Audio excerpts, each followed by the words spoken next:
Ani oduun hawaasa biyya kanaa saba Oromoo bal'aa kana rakkachuun yoo isaan gammachiisa.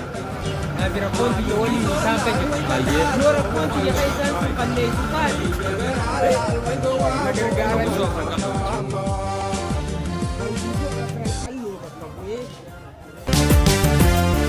Wada babolin deesenu waasitteen kotootaan xiyyaa tamni naafan toraa miti nanji biyyaa naafiyyaa.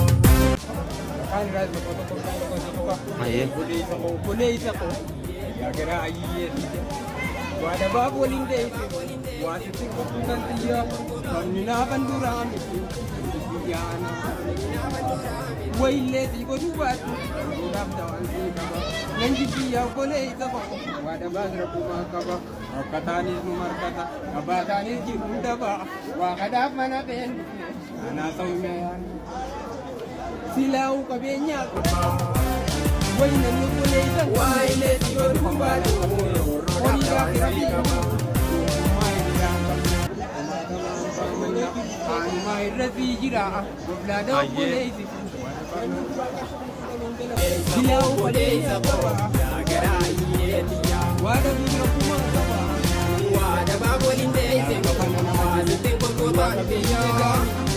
Biyya buleessa namni naafan toraa miti. Deebii tarkaanfachuu dadhabdee jechuudha.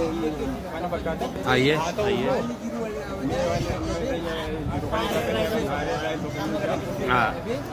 Aaree raayis tokko jee. Ayyee. Yeroo mataatti bakka Abdullaa Masheeqaa afaan sababa baasanii dirree dhimma dhuman.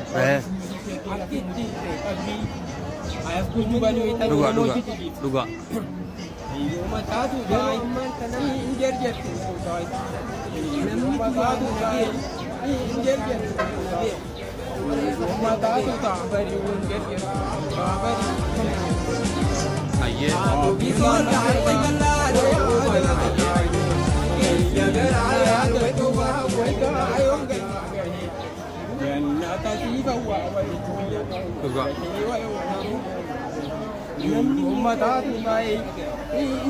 Gargaarsa hatattamaatiif cinaa akka dhaabbatan.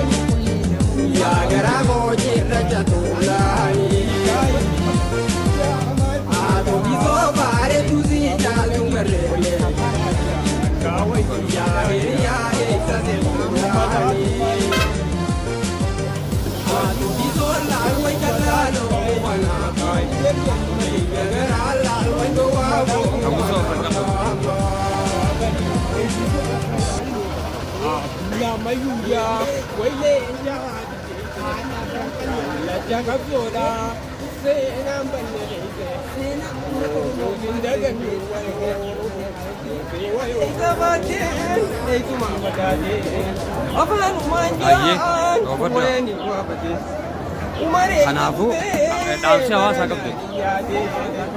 Uummanni Oromoodhaas cinaa dhaabbatee dhugaa.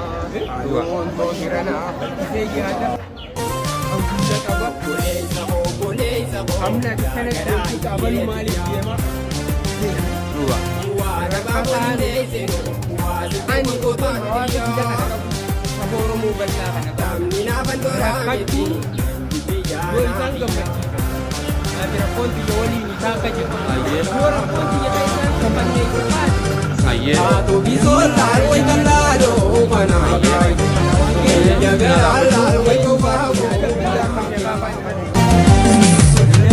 Atomiso para kokote mungarrelan ya gara goje raja tulani Atomiso pare tuzi chal mungarrelan ya heriya esa se tulani Atomiso larwai kalalo wana kai ya gara larwai go wawo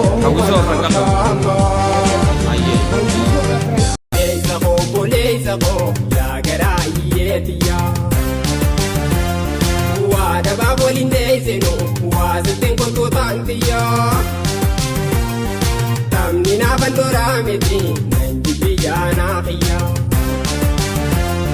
obboleessa koo yaa garaa hiyyeetiyyaa. Waa dabaa waliin deessinu waa sittiin kolfootaan xiyyaa. Taphni naafan toraa miti nan jibbi jaanaa xiyyaa.